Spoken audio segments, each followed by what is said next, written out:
Assalamualaikum warahmatullahi wabarakatuh. Banyak sekali pertanyaan jamaah, Ustadz kasih kami channel untuk kajian anak-anak muda. Di antara anak muda berasal dari Aceh, luar biasa, channelnya Maulizul Akbar Nak. Tonton, subscribe, like, share, komen. Assalamualaikum warahmatullahi wabarakatuh.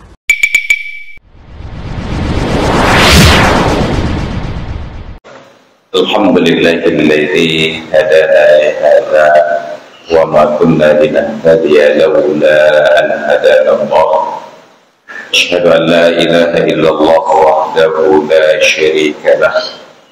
Wa asyhadu anna sayyidana wa nabiyyana wa habibana Muhammadan abduhu wa rasuluhu la nabiyya ba'dah. Allahumma salli wa sallim ala nabiyyina wa habibina wa syafi'ina wa maulana Muhammadin ibni Abdillah wa ala alihi wa sahbihi wa mawala. Wa qala Allah ta'ala fil Qur'anil azim wa huwa asdaqul qailin wa bi qawlihi yahtadil muhtadun. Qul in kuntum tuhibbun Allah fattabi'uni yuhibbukum Allah wa yaghfir lakum dhunubakum. Wal qa'il fi ayatin ukhra wal yakhsha alladhina law taraku min khalfihim dhurriyyatan dhi'afa khafu 'alayhim falyattaqullaha wal yaqulu qawlan sadida. Sadaqallahul azim wa ballagha rasulul nabiyul habibul karim wa nahnu ala dhalika minasy syahidin wa syakirin walhamdulillahi rabbil alamin wa ba'du.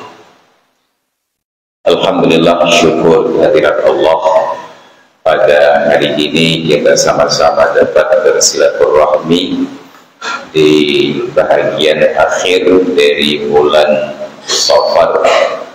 Kita menjelang datangnya bulan-bulan yang panjang dalam rangka perbaikan gizi. Sekitar sebulan yang akan datang sudah mendekati bulan Maulid, insyaallah. Kita berhadir pada waktu pagi. Tapi kalau disebut pagi mungkin akan banyak yang protes dan madauroh ini bilang. Padahal dalam bahasa Arab pagi itu disebut dengan kata subuh, dan mereka menyampaikan ucapan selamat pagi dengan kata-kata sabah al-khair ataupun sabah an-nur, dan juga disebut dengan kata al-bukur di waktu yang paling awal. Dalam sebuah hadisnya Nabi sallallahu alaihi wasallam mendoakan umatnya, burika ummati fi bukurihim, semoga umatku ini diberikan keberkahan oleh Allah di waktu-waktu awal mereka, di waktu-waktu pagi mereka. Lalu di dalam kesempatan yang lain Rasulullah menyampaikan apresiasi, ma min yaumin yusbiha illa wa malakani yanzilani fa yaqulu ahaduhuma Allahumma a'ti munfiqan khalafa wa yaqulul akharu Allahumma a'ti mumsikan talafa. Tidak pernah ada suatu hari datang waktu subuh terbit fajar kecuali pasti ada dua orang malaikat yang turun ke bumi. Malaikat turun banyak, tetapi yang kedua ini khusus, dua orang ini khusus.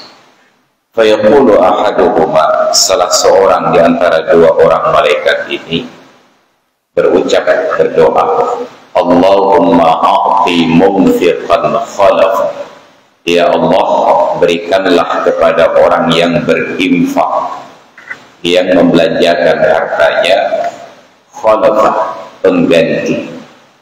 Wa yaqulul akharu, dan seorang malaikat lagi berdoa, Allahumma a'ti mumsikan talafa, ya Allah, berikanlah kepada orang yang menahan hartanya, talafa, kebinasaan. Hadis ini tiba-tiba berkembang di akhir abad 21 ini menjadi sedekah subuh. Memang bid'ah abad 21 ini luar biasa. Berangkat dari hadis tersebut, tiba-tiba dikembangkan teori tentang sedekah subuh. Subuh itu jangankan mencari orang bersedekah, mencari penerima sedekah saja sulit, karena orang belum bangun. Subuh itu bukan waktu mencari sedekah. Subuh itu waktu untuk mencari berkah, dan berkah itu ada di dalam masjid, dan tidak ada dalam sepanjang sejarah kehidupan para salafus saleh. Salafus saleh itu merujuk 3 generasi awal dari umat ini. Ada para sahabat, ada para tabi'in, dan ada tabi'in. Mereka disebut salafus saleh. Salaf para pendahulu, as-saleh yang baik-baik, yang patut dan yang kaya. Lalu dalam tradisi orang Arab yang senang bahasa disingkat, maka diistilahkan dengan kata salafi. Tradisi mereka ini kemudian berlaku juga dalam bahasa kita. Ungkapan yang panjang disingkat dengan huruf Y di akhir. Mereka yang pakai mobil Chevrolet disingkat menjadi Chevy. Yang pakai mobil Fortuner disingkat menjadi Forti. Maka demikian pula yang salafus saleh disingkat menjadi salafi. 3 generasi awal dan sudah selesai. Jadi kalau hari ini ada yang salafi, itu dari jenis yang kedua, singkatan dari salaf fikir. Jadi 3 generasi awal salafus saleh, generasi terdahulu dari umat ini. Mereka yang memahami agama dengan sangat baik, dan tidak ada dalam sejarah mereka itu subuh-subuh mau bersedekah. Hanya terdapat sebuah riwayat tentang seorang cucu Sayyidina Ali, putra dari Husain bin Ali bin Abi Thalib, yang juga diberikan nama Ali. Orang Arab itu senang nama ayah mereka diabadikan pada nama anaknya. Ketika Nabi kita Muhammad sallallahu alaihi wasallam nama ayahnya adalah Abdullah, maka salah seorang di antara putra beliau diberikan nama Abdullah. Ketika Sayyidina Husain nama ayahnya adalah Ali, maka saat beliau punya keturunan, salah seorang di antaranya diberikan nama Ali. Kapan itu terjadi?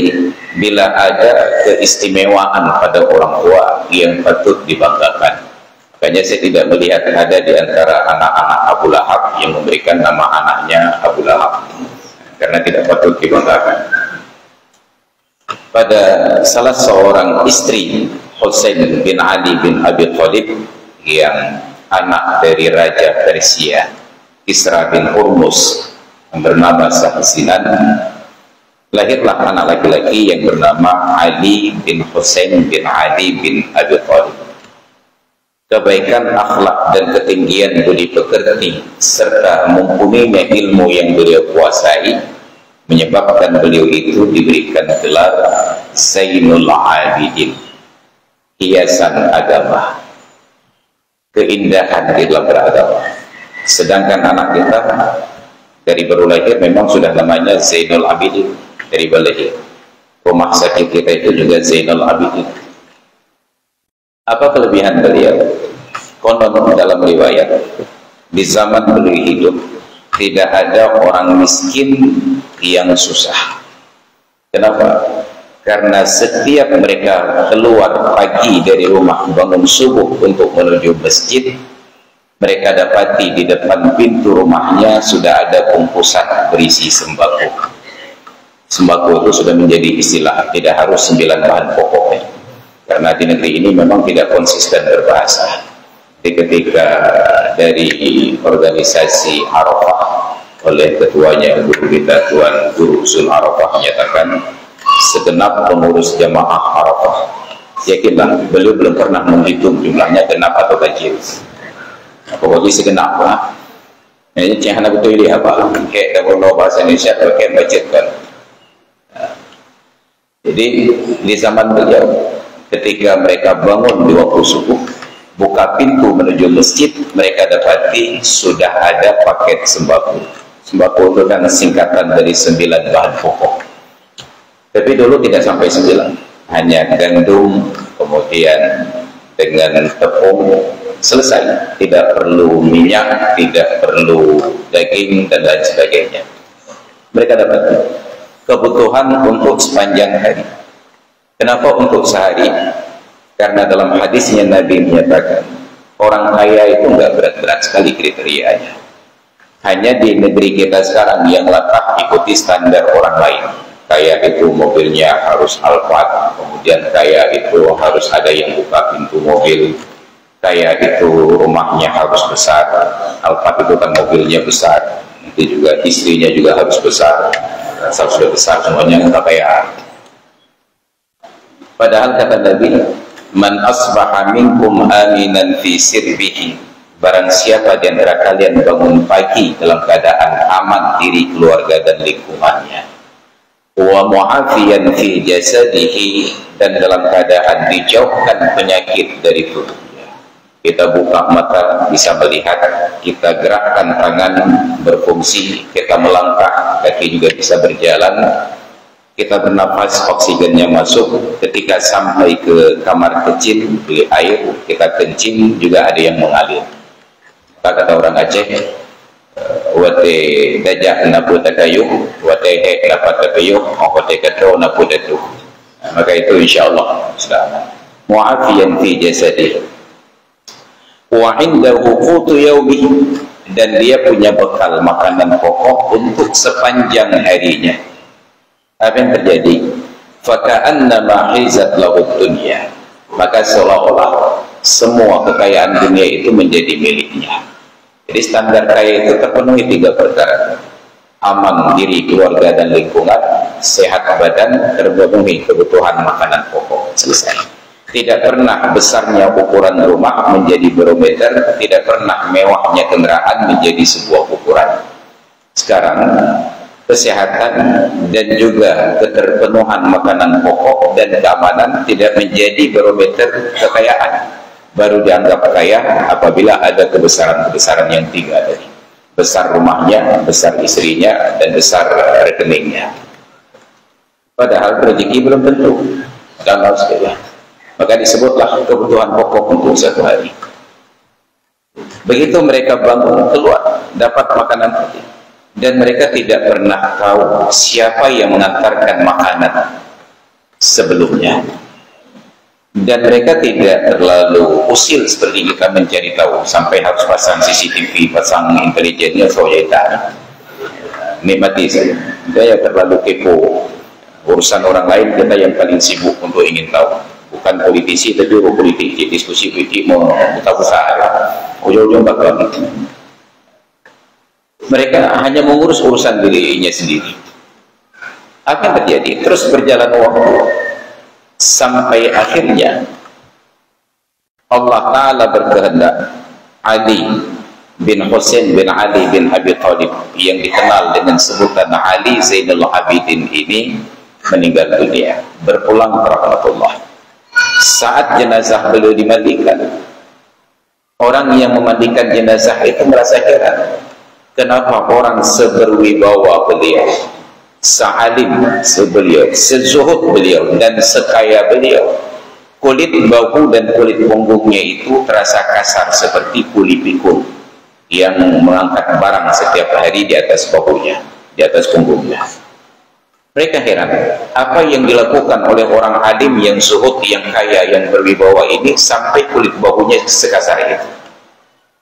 Dan tidak ada jawaban sepanjang hari, sampai matahari terbenam, malam datang menjelang. Besok subuhnya, ketika warga kota tersebut bangun tidur, mereka buka pintu menuju masjid. Apa yang terjadi?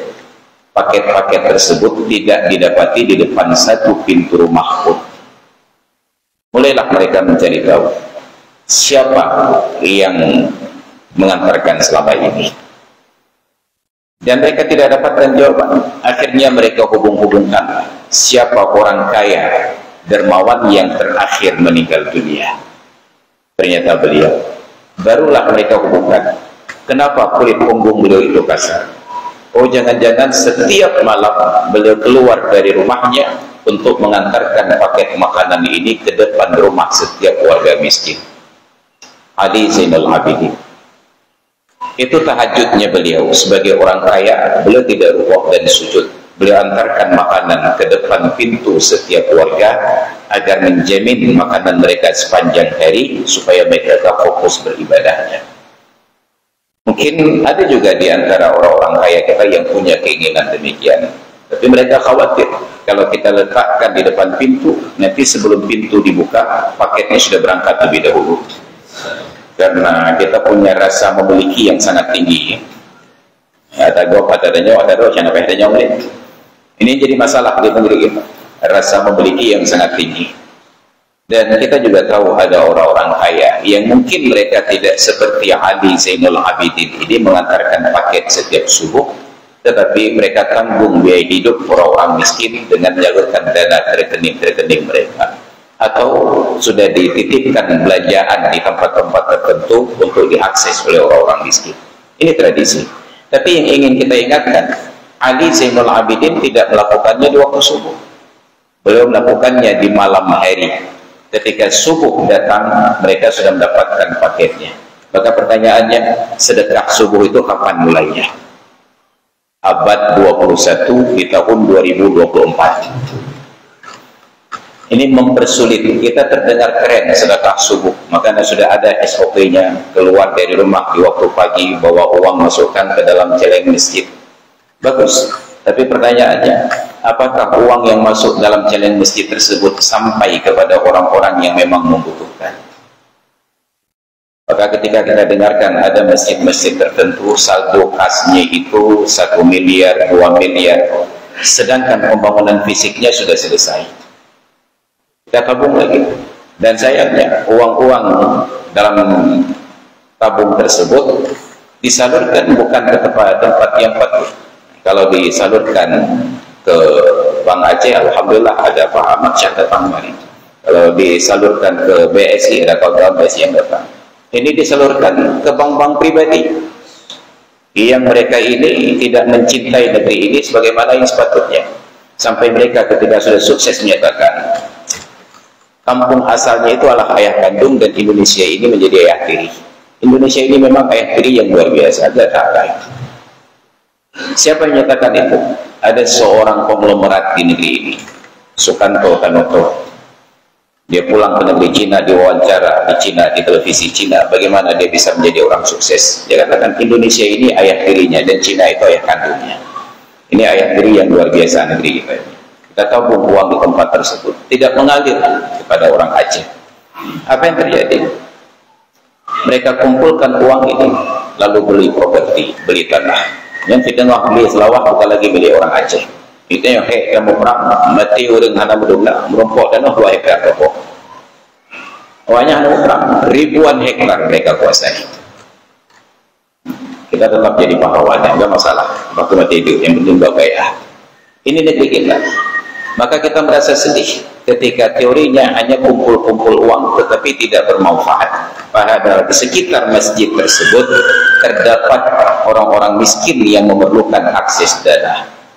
Bayangkan pasar-pasar itu dijejali oleh para rentenir yang menawarkan uang 1 juta, 2 juta utang, dan likuiditasnya sangat tinggi, diantar sampai ke depan pintu, administrasinya tidak berbelit-belit. Mereka berani. Kenapa? Karena jaminannya adalah ancaman. Dengan debt kolektornya dimaki dan lain sebagainya. Ada seorang kawan punya sebuah usaha, lancar usahanya. Sekitar sebulan yang lalu dia telepon saya. Dia datang ke tempat saya. Dia telepon, nggak saya angkat karena saya sulit untuk mengangkat telepon. Akhirnya datang ke tempat saya. Singkat cerita dia katakan, Ustaz, saya entah bagaimana dalam posisi sedang sulit, akhirnya saya lihatlah di SMS yang masuk ada tawaran utang. Ini bukan online, offline, dari koperasi-koperasi tertentu. Saya ambillah uang tersebut, nggak banyak, hanya 20 juta rupiah. Dan sekarang sudah berjalan 7 bulan. Posisi utang saya sudah 35 juta rupiah. 7 bulan. Dan ini deadline-nya tanggal sekian Pak Ustaz. Kalau saya tidak bayar, maka utang saya bulan ini naik menjadi 38 juta rupiah. Naik utang setiap bulan 3 juta. Dan sayangnya, untuk hal-hal seperti ini semua pihak menutup mata. Bayangkan, dia di Aceh besar, tetapi menghadapnya ke wali kota Ceku. Oke, ilhamnya. Dia menghadap saya. Apa yang bisa saya bantu? Tidak ada yang bisa saya bantu selain berdoa saja. Ya Allah, bukalah hutangmu ya. Ini menjadi masalah realitas. Lalu kita lihat di kampung-kampung masyarakat, di pasar-pasar, nyak-nyak itu terlilit hutang hanya 1 juta 2 juta rupiah. Tidak terakses modal. Padahal di masjid dana mengendap miliaran rupiah. Baitul Mal Aceh 200 miliar lebih dana mengendap. Ketika orang miskin menjerit membutuhkan biaya, tapi tidak ada yang berpikir bagaimana dana pemerintah sampai bagaimana dana umat. Oh maaf, pemerintah tidak punya dana umat. Bagaimana dana umat itu bisa tersalurkan dan bermanfaat? Kenapa? Kita tidak bisa salahkan kawan-kawan di Baitul Mal. Mereka harus bekerja sesuai dengan regulasi, sesuai dengan peraturan. Salah aturan, mereka yang dipidana, disebut korupsi. Karena korupsi bukan hanya tentang penyalahgunaan dana, tetapi tidak tertib administrasi penganggaran juga menjadi korupsi. Maka kita bingung, siapa yang dulu diajak RDPU rapat dengan pendapat umum ketika penyusunan kanun tentang Baitul Mal. Sehingga mekanisme penyaluran dananya itu harus lewat mekanisme PAD murni. Bukan BLUD, Badan Layanan Umum Daerah. Asal ada dana mau dipakai silakan, tanpa harus direncanakan lebih dahulu. Harus lewat PAD. Kalau sudah harus lewat PAD, maka tentu harus menanti ketuk palu paripurna. Dan saat kita menanti ketuk palu, ternyata palu itu semakin lama semakin berat menjadi ketuk. Enggak jadi-jadi. Maka dana untuk fakir miskin tidak tersalurkan. Nauzubillah. Ini persoalan di negeri kita. Belum lagi persoalan yang lain. Suatu hari saya ingat berdiskusi dengan kepala sekretariat Baitul Mal saat itu, almarhum Pak Rahmat Raden, Allah, orang yang sangat baik, dengan seorang kawan, Bang Michael Alexander. Beliau bukan orang Aceh. Bang Michael itu dari Palembang, dari Padang beliau. Tapi sampai ke Aceh, beliau yang paling peduli orang Aceh, padahal pangkat tidak tinggi, gaji juga tidak besar. Ketika melihat betapa rumah sakit Zainul Abidin oleh pemerintah Aceh hanya memfasilitasi orang sakit, tidak memfasilitasi pendamping orang sakit. Maka setelah sembuh orang sakit, sakit pendampingnya. Didampingi pula oleh orang yang sudah sembuh. Sembuh yang sakit, sakit pula pendampingnya lagi. Yang kebetulan lagi sana. Maka beliau berpikir, para pendamping ini perlu tempat untuk istirahat dan mereka belum tentu punya kerabat. Minimal untuk sekedar tempat cuci baju dan lain sebagainya. Beliau berinisiatif untuk mengadakan program yang namanya rumah singgah. Maka beliau cari berbagai sumber pendanaan adalah rumah singgah. Ketika sudah ada rumah singgah, inisiatif beliau, saking bingungnya rakyat negeri ini untuk mengadu, semua mengadu ke beliau. Seolah-olah beliau itu menjadi gubernur Cekulun. Saya tadi berwakil beliau utara. Semua mengadu ke beliau. Anak terlantar diantar ke beliau. Padahal dalam undang-undang jelas tertera, fakir, miskin, dan anak terlantar dipelihara oleh negara. Pasal 34 Undang-Undang Dasar 45 ayat 1. Dipelihara, makanya nggak selesai-selesai, selalu dipelihara.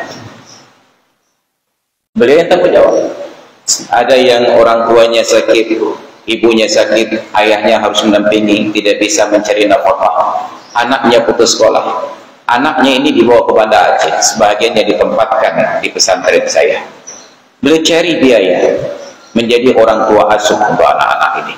Ada yang sudah tamat sekolahnya. Pertanyaannya, dalam posisi demikian, orang-orang kaya di Aceh di mana peranannya, dan para pemimpin di Aceh apa yang dipikirkan oleh mereka? Datang seorang wanita dari Palembang. Ketika melihat ada anak-anak terkena kanker, tidak ada yang peduli.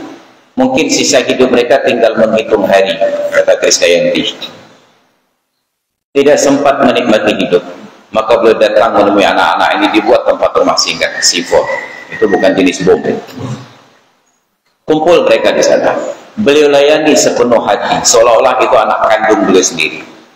Ada yang suka mainan, dibelikan mainan. Kita nggak tahu dari mana sumber dananya. Saya pernah lihat di media sosial, beliau itu sampai turun ke jalan bawa kotak minta-minta sedekah. Bukan untuk beliau, tetapi untuk anak-anak ini. Maka adalah anak-anak yang di akhir hidupnya sepekan menjelang meninggal dunia, yang tidak pernah dapatkan mainan mobil remote, tiba-tiba bersuka cita dapat mobil remote tersebut. Anak-anak perempuan yang ingin memeluk boneka, diberikan dengan sepenuh hati. Kita melihatnya saja, ya Allah, ada anak yang bengkak matanya, nauzubillah. Beliau datang. Lalu pertanyaannya, di mana kehadiran dan peran kita? Ini Aceh, tapi yang memikirkan nasib orang menderita di Aceh, orang luar Aceh. Yang membunuh orang Aceh, orang Aceh. Yang berusaha itu orang Aceh. Maka untuk memerangi Aceh nggak perlu orang lain, cukup kirim orang Aceh yang kokoh tapi tidak orang. Yang peduli kita justru orang-orang dari luar. Yang peduli sejarah kita orang Jawa. Sejarah Aceh, kuburan Iskandar Muda. Coba kita semua yang hadir dalam ruangan ini mengingat kembali siapa di antara kita yang pernah berkunjung ke kuburan Sultan Iskandar Muda dan berdoa. Atau pertanyaan lebih sederhana lagi, berapa orang di antara kita yang hadir yang tahu di mana lokasi kuburan Sultan Iskandar Muda? Gak ada yang tahu. Tapi Cut Nyak bukan orang hebat, bukan raja, hanya seorang janda dari suami yang meninggal dunia, lalu tergerak untuk melakukan perlawanan, diasingkan ke Sumedang. Tapi setiap kali orang Aceh meninggal Sumedang, yang diingatkan Cut Nyak tahu dengan STPDN, nggak teringat kepada pahlawannya ini. Tapi orang Jawa merawat kuburan Cut Nyak sebersih-bersihnya, mereka berziarah dan mereka berdoa. Kita bahkan kuburan orang tua pun lupa kita ziarahi dan kita berdoa. Ini kita negeri bangsa yang paling kacau dunia. Kenapa? Karena kita bangsa terlebih ada ulunya. Mendung lebih, bu lebih, i lebih. Kedau tak hantin. Maka ada anomali-anomali dalam kehidupan.